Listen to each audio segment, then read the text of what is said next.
जय श्री गजानन माऊली।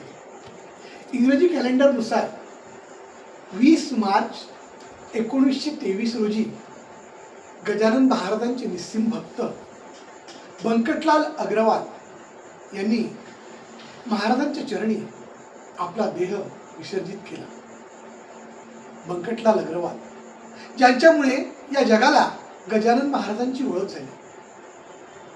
काय ते अग्रवालाचं भाग्य। गजानन महाराजांची पहिली दृष्टी त्यांच्यावर जेव्हा पडली तेव्हा बंकटलालांनी महाराजांचं देवत्व ओळखलं।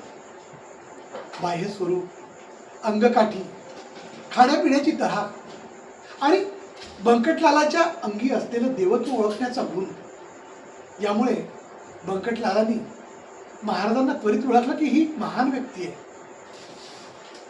बंकटलाल महाराजांचा निस्सिम भक्त तर होताच, पण महाराजांच्या शेवटपर्यंत त्यांनी महाराजांची सेवा केली। या बंकट सदनी महाराजांनी अनेक लीला केल्या।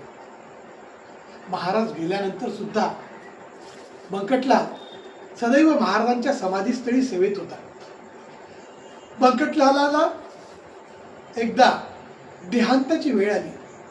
जेव्हा शतचंडीचा यज्ञ महाराजांच्या समाधीपुढे चालू होता तेव्हा बंकटलाल म्हणाला की शतचंडी यज्ञ तुम्ही चालू ठेवा, माझे महाराज माझी काळजी घेतील।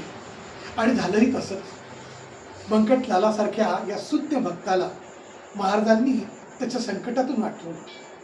अशा या महान संताला शतकोटी प्रणाम। जय श्री गजानन।